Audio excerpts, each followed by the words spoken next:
Hey everybody, welcome back to Coffee with Josh. I've got my cup of coffee here. Hope you have yours as well. Starting to get chilly out. We're in November or October already, so I'm sure some people are making that transition from iced coffees to hot coffee. So uh, glad to have you here, regardless of what you're drinking. But today we're going to be talking about leadership, remote leadership specifically.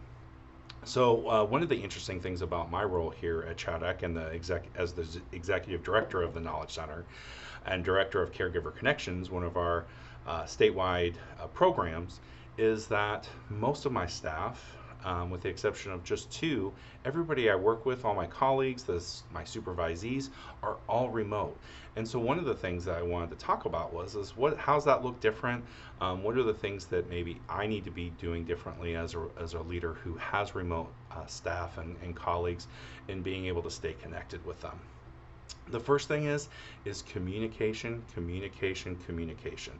As soon as you think that you've communicated something well enough, do it 10 more times. Finding different ways, creative ways to drive home that message, to communicate that mission, vision, values. What are those quarterly goals? What are the outcomes that you're wanting to see from your department and from your staff? And communicating how individuals can make a difference in working towards that is immensely important. And so finding creative ways to do that, whether that's a video message, sending a text, a Slack message, um, different funny ways to do that. Maybe you send them a funny meme and then a message with it, using Slack, doing things in a variety of ways. Video messages like Zoom, making sure that you are bringing that topic up and actually asking for feedback. Are they hearing what you're saying? And is your communication really making its way to them and helping change their behaviors as they're doing their day in and day out tasks?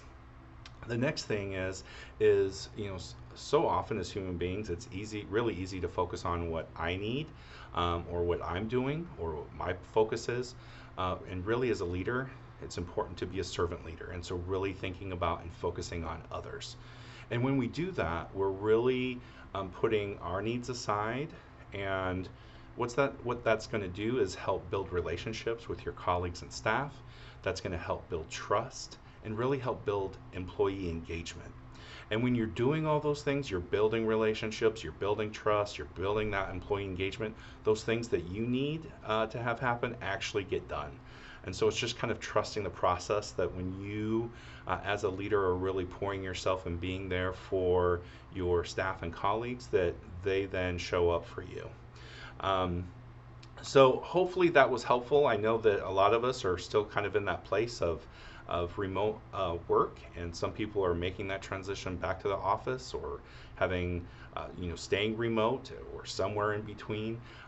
But would love to hear your thoughts on this topic, and would invite you to share something in the comments of what